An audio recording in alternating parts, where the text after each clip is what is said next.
Please channel को subscribe कीजिए ताकि जब भी मैं कोई वीडियो अपलोड करूं तो सबसे पहले आप तक पहुंचा सकूं। कि घर की वो चार मर्यादा कौन सी है जिस मर्यादा में नारी रहे तो उस घर में संपदा नहीं घटती, उस घर की संपदा को समाप्त नहीं किया जा सकता। चार मर्यादा माता लक्ष्मी मां सरस्वती के सामने माता पार्वती जी से पूछ रही है, वो मर्यादा है कौन सी जिस मर्यादा के बल पर एक जो घर बसता है, घर जो बसाया जाता है, उस घर में सुख सौभाग्य संपदा सत्ता वैभव प्रतिष्ठा यश कीर्ति आरोग्यता ये सब वहां रहे। पहला मां पार्वती ने माता लक्ष्मी को कहा अतिथि देवो भव। हमारे दरवाजे पर जब कोई अतिथि आए, हमारे दरवाजे पर कोई मेहमान आए तो हम उसका आदर करें।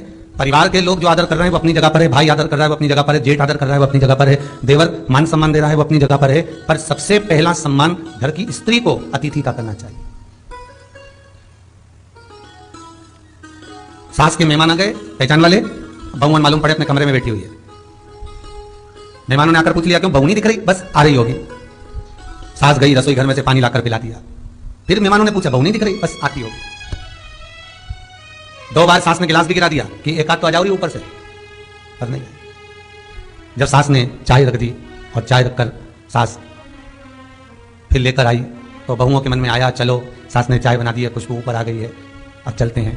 और बहू फिर नीचे आई, जो मौसी आई थी, काकी आई थी, बुआ आई थी, चाची आई थी, उनको प्रणाम करा और अंदर जाकर चाय जो बनी थी उसको पिया।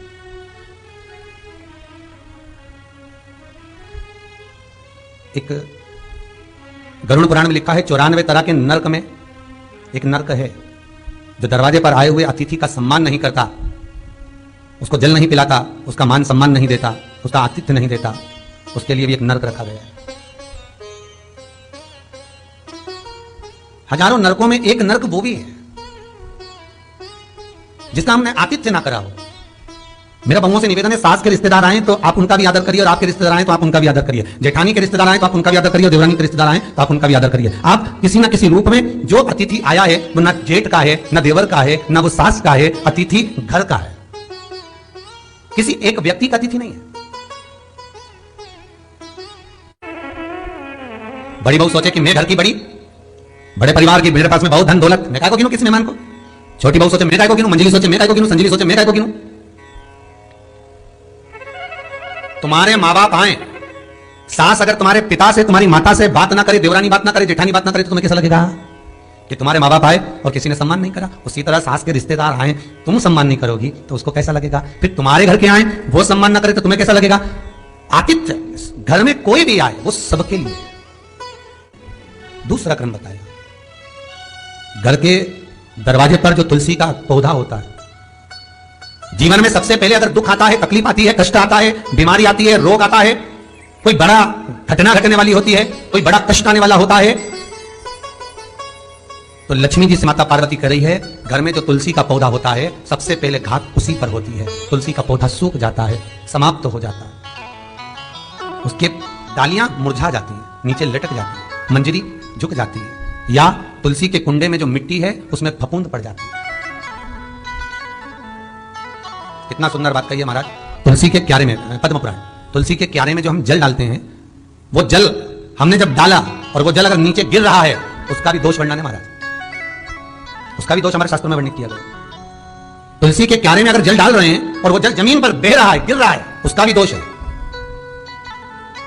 तुलसी के क्यारे में उतना ही जल दिया जाए जितनी मिट्टी सोख ले, 2-4-8 बूंद पानी गिरे चल जाएगा। तुलसी के क्यारे में छिद्र रहता है, बूंद बूंद पानी टपक जाए वो चल जाएगा। और तुमने तुलसी के क्यारे में जो जल भरा, लोटा भर भर के डाल दिया और ऊपर से जो जल कुंडा भराकर उलीच में से अर्थात भराने के बाद जो नीचे गिर रहा है वो दोषपूर्ण है महाराज, उसकी दोष है, वो दोष देने। तो लक्ष्मी से माता पार्वती जी कह रही हैं कि दूसरा क्रम है घर में वैभव लक्ष्मी संपदा प्रतिष्ठा यश आरोग्य को पाने के लिए तुलसी के क्यारे की आराधना, तुलसी के कुंड को नमन करना। तीसरा क्रम कहा घर में चाहे नल लगा हो, चाहे आरओ का प्लांट लगा हो, पानी का घर में छोटा छोटा आरओ प्लांट लगा लेता है,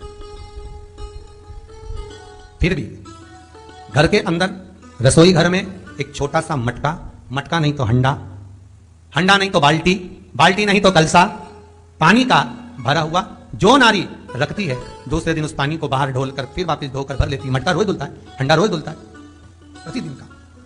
जितना जल उस पात्र में रहता है, भरता है, ऐसे ही घर में संपदा भरती है। 3 क्रम भरती। चौथा, नारी के मस्तक पर जो चीर होता है, ये पूर्वज, इसी चीर से कथा प्रारंभ हुई थी और वहीं पर पहुंच गई। लक्ष्मी पार्वती के संवाद पर चल रही है महाराज। मस्तक पर जो चीर होता है, मस्तक पर जो वस्त्र होता है, वो वस्त्र पूर्वजों का, पितरों का, कुल देवी देवताओं का आशीर्वाद होता है।